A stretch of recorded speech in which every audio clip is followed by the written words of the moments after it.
جب ہم فقہ کی کتابیں کھول کے پڑھتے ہیں تو وہاں پر وضو کا جو طریقہ مثلا بیان کیا گیا ہے، اس میں ایک روایت ہے مغیرہ بن شعبہ کی، وہ بتاتے ہیں کہ رسول اللہ صلی اللہ علیہ وسلم نے کتنے سر کا مسح کیا یا مزمزہ کیا، کلی کی، یا داڑھی کے اندر جو ہے وہ انگلیوں سے اس کو اب وضو کا حکم ہمارے سامنے ہے، اس میں تو صرف چہرہ دھونا ہے، ہاتھ دھونے ہیں کونیوں تک، اور پاؤں دھونے اور سر کا مسح کرنا ہے۔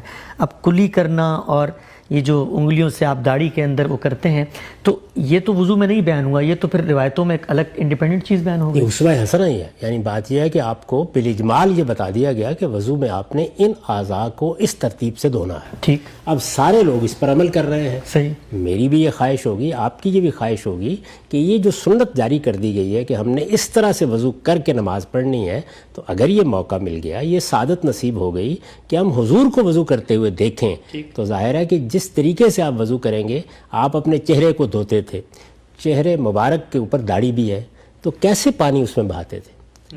اس کے اندر کیسے خلال کرتے تھے؟ کیا صرف پانی بہا لیتے تھے؟ کیا یہ کوشش کرتے تھے کہ پانی اس کے اندر بھی جائے؟ تو یہ کچھ بھی نہیں ہے۔ یہ چہرے کو دھونے کی اصل میں وہ کیفیت ہے جو رسالت مآب صلی اللہ علیہ وسلم کے عمل سے ہمارے سامنے آ رہی ہے۔ یہ چیزیں ہیں جن سب چیزوں کو ہم وہیں سے اخذ کرتے ہیں اور یہ بتاتے ہیں، لیکن اس میں کیا کوئی نیا حکم دیا جا رہا ہے؟ نہیں، پہلے سے موجود ایک حکم پر کس شان کے ساتھ، کس خوبصورتی کے ساتھ، کس اچھے طریقے سے عمل کرنا ہے، یہ اس کی تصویر سامنے آ رہی ہے۔ یہ چیز اس میں بھی ہے، یعنی جب آپ سے یہ کہا گیا ہے کہ آپ منہ دھوئیں، وضو کریں، تو اس کا مطلب کیا؟ اس کا مطلب یہ ہے کہ آپ نے در حقیقت پورے چہرے کو صاف کرنا ہے، تو آدمی کا منہ بھی کھلتا ہے، تو رسالت مآب صلی اللہ علیہ وسلم کلی بھی کرتے تھے، اسی طریقے سے کانوں میں بھی اسی طریقے سے آپ ایک طرح کا مسح کر لیتے تھے، اسی طرح گردن کے پیچھے بھی۔ تو یہ ساری جتنی چیز ہے وہ اصل میں چہرے کو آپ نے دھونا ہے یا سر کا مسح کرنا ہے۔ دو باتیں ہیں نا چہرے کے بارے میں جو کہی گئی ہیں، ایک سر کے بارے میں کہی گئی، ایک چہرے کے بارے میں۔ تو سر کے ساتھ کن کن چیزوں کو مزید مسح کا حصہ بنا دینا ہے اور چہرے کے ساتھ کیا کیا مزید صفائی کرنی ہے، یہ سب چیزیں آپ کو گویا رسالت مآب صلی اللہ علیہ وسلم کے نمونے سے معلوم ہو گئی۔ لیکن ہر فقیہ آپ سے یہ کہے گا، ہر دین کو سمجھنے والا یہ بتائے گا کہ اگر ان چیزوں کو آپ ایسے نہیں کرتے تو آپ رسالت مآب صلی اللہ علیہ وسلم کے اسوہ حسنہ سے تو محروم ہوں گے، لیکن وضو ہو جائے گا۔ جی، وضو ہو جائے گا۔ تو یہ وضو ہو جائے گا کس بنیاد پر کہا جا رہا ہے؟ کہ ایک حکم جو اجمال میں دیا گیا تھا اس پر عمل ہو جائے گا، لیکن اس کا بہترین نمونہ کیا ہے؟ وہی جو رسول اللہ صلی اللہ علیہ وسلم نے پیش کر دیا۔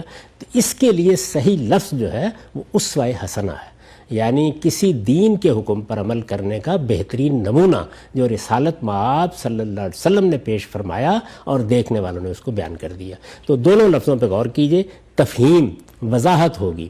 بعض اوقات آپ دیکھتے ہیں کہ قرآن مجید کی ایک آیت ہوتی ہے 5 لفظوں کی، ایک تفسیر کرنے والا اس کے اوپر ایک پورا پیراگراف لکھ دیتا ہے، جی، چند صفحے لکھ دیتا ہے۔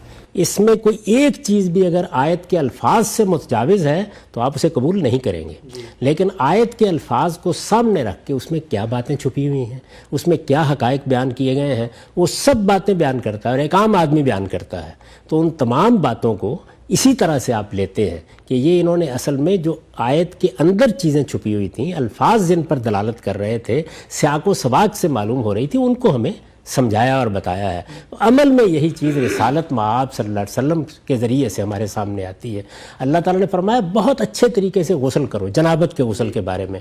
اب رسالت مآب صلی اللہ علیہ وسلم کی ازواج مطہرات میں سے 2 جلیل القدر ہستیوں نے آپ کے غسل کا طریقہ بیان کیا ہے۔ اچھا، تو وہ جو طریقہ بیان کیا اس میں بہت اچھے طریقے سے غسل ہی ہوا ہے، لیکن وہ اتنا اچھا نمونہ ہے کہ اس کے لیے بھی یہی تعبیر اختیار کرنی چاہیے۔ تو اصل میں یہاں صورتحال یہ نہیں ہے کہ رسالت مآب صلی اللہ علیہ وسلم کے طریقے کی جو بات بیان کی جا رہی ہے اسے آپ کہیں نکال کے باہر ڈال رہے ہیں، نہیں، اس میں لفظ تبدیل کر رہے ہیں تاکہ دونوں چیزوں کا الگ الگ وجود معلوم ہو جائے، جی، یہ طے ہو جائے کہ اصل چیز کیا تھی اور اس پر عمل کا نمونہ کیا تھا۔ ٹھیک۔ اچھا، ہم صرف یہاں پر ایک ضمن میں سوال کرنا چاہتا ہوں، ضمناً وہ یہ ہے کہ یہ فرق دین میں کیوں کیا گیا؟ یعنی وضو میں 4 چیزیں بتا دی گئیں، لیکن رسالت مآب صلی اللہ علیہ وسلم جب اس پر عمل کر رہے ہیں تو اس میں ایک اہتمام کا پہلو ہے، اس میں ایک ٹھہراؤ کا پہلو ہے، اس میں تھوڑی ڈیٹیلز ہیں، مزید اضافی وہ کام کر رہے ہیں اور اس کو خوبصورتی کے ساتھ ادا کر رہے ہیں، خوبی کے ساتھ ادا کر رہے ہیں۔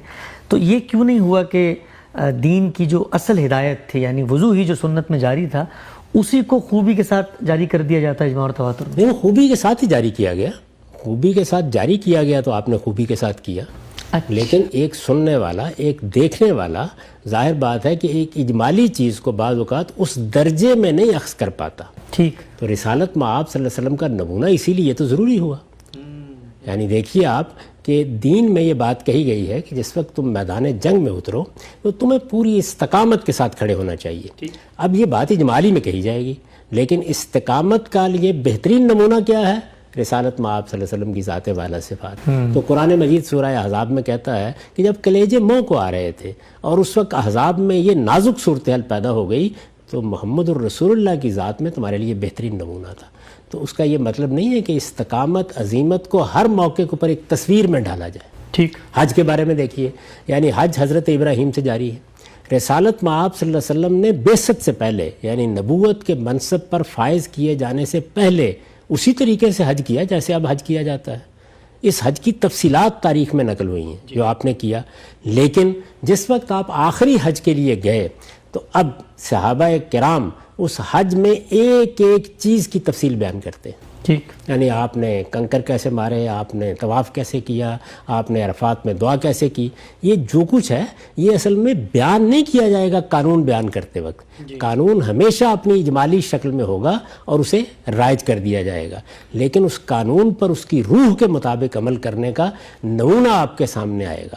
میں نے آپ کو اسی لیے مثال کے طور پر کہا کہ اس وقت کیا ہمارے عامی اور ہمارے علماء میں حج کے حکم کے بارے میں کوئی فرق ہے؟ وہ تو سب کو دے دیا گیا ہے. لیکن ایک عالم جو دین کو جانتا ہے، سمجھتا ہے، وہ حج پر جب جائے گا تو کس طرح اس کی روح کو اور حکم کی اصل کو پیش نظر رکھ کے تمام بدعتوں سے بچ کے حج کرے گا. اس کو دیکھنے کے لیے آپ یہ اہتمام کرتے ہیں کہ چلیں جی ہمارا ایک قافلہ جا رہا ہے، اس میں کسی عالم کو بھی ہونا چاہیے. تو یہاں کوئی نئی بات آج نہیں ہو رہی، یہی دنیا میں طریقہ ہے تمام چیزوں کا. ہو ہی نہیں سکتا کہ آپ ایک ایک شخص کو کسی چیز کی بالکل آخری صورت میں تصویر دکھا دیں. ٹھیک. وہ ایسے ہی عمل میں ڈلتی ہے.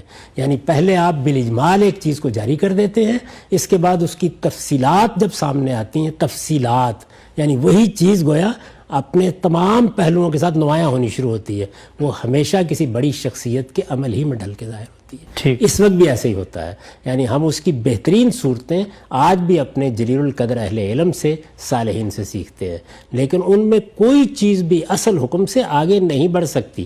وہ ان لفظوں کے اندر موجود ہوتی ہے، وہ اس حکم کا مضمر ہوتی ہے، وہ اس میں چھپی ہوئی ہوتی ہے جس کو وہ نکال کے باہر نکال دیتے ہیں. ٹھیک. آپ سے بڑی اچھی آپ نے بات کی. ایک مثال میرے ذہن میں آئی، آپ اصلاح کیجئے گا اگر یہ اس درست موقع پہ درست مثال ہے. ہم یہ دیکھتے ہیں کہ ہمارے جو بانی تھے قائد اعظم محمد علی جناح، ان کی بہت زیادہ مثالیں ہمارے سامنے آتی ہیں اصول پسندی کی اور سرکاری وسائل کو خرچ کرنے کے حوالے سے.